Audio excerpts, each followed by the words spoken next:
the first reaction is when you start talking end times, the first comment that comes out of people's mouths, no one knows the day or the hour. Jimmy commented, false. No one knows the day or the hour. Boo! Boo! Tomato, tomato, tomato. Like, let's get some, like, original comments going on. We've heard that one before. And quite honestly, that is one of the greatest deceptions that I'm aware of. Maybe you might not believe me, but that's it.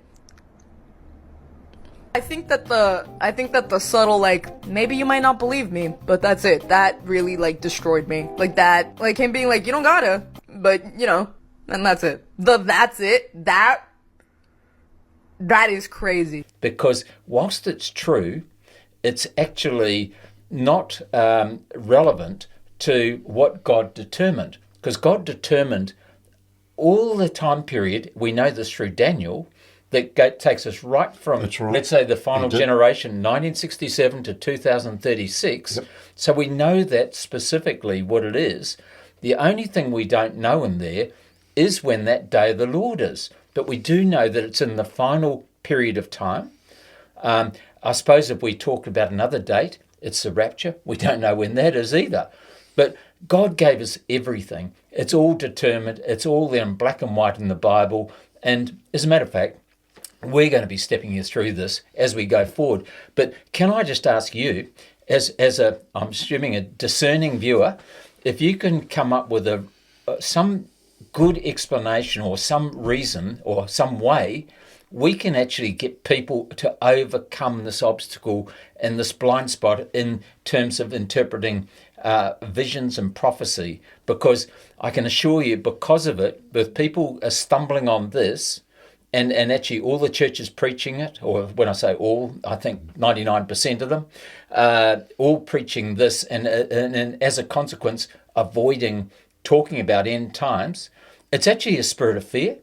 It is. And by having that spirit of fear to not talk about the end times, because you've got this obstacle, it stops people preparing for the end times. Like the reason why I wrote chapter 1 was I needed to clear the decks with people who are scared of looking at prophecy, because prophecy is about 80% of the Bible's about. So what are some of the roadblocks that people are going to come across? Actually, most of the big stumbling blocks relate to Matthew 24. The big one is no one knows the day or the hour.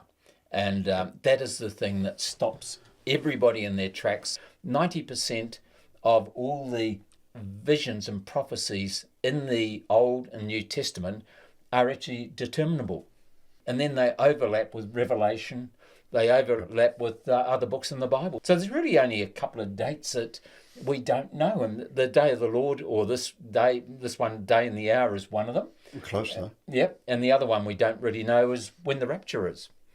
So we know the timelines from Cyrus right up till 2036.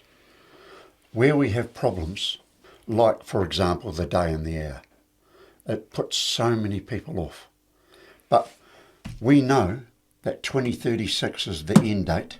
And we've got all the other dates sorted out. But the problem is, Murray, is that is the stumbling block for so many people. And it's actually the reason why I wrote chapter 1 in this book. So if you've got a comment that you could leave with us on how we can overcome this, I'll tell you what. Most of my friends will argue that no one knows the day or the hour of when he's coming back, right? The Bible says that, so you can't prepare for his return if no one even knows when it's coming.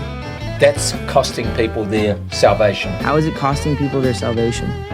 It stops people preparing for the end times. It stops people preparing for the end times. Okay, yeah, no, I get it. So it's a stumbling block then. But if people are stumbling on this and this blind spot, avoiding talking about end times, we can actually get people to overcome this obstacle. I'll tell you what, it would be worth millions and millions of souls. We do not care. When Jesus comes back in 2036, if you're not a believer or you're not wearing 10 million plus sunblock, you're gonna have a real bad day. Well, I hope you enjoyed this podcast. There's another one coming up, and that's going to be chapter 2. We're going to be talking about 1967, the final generation, and that's as opposed to 1948. Can I move?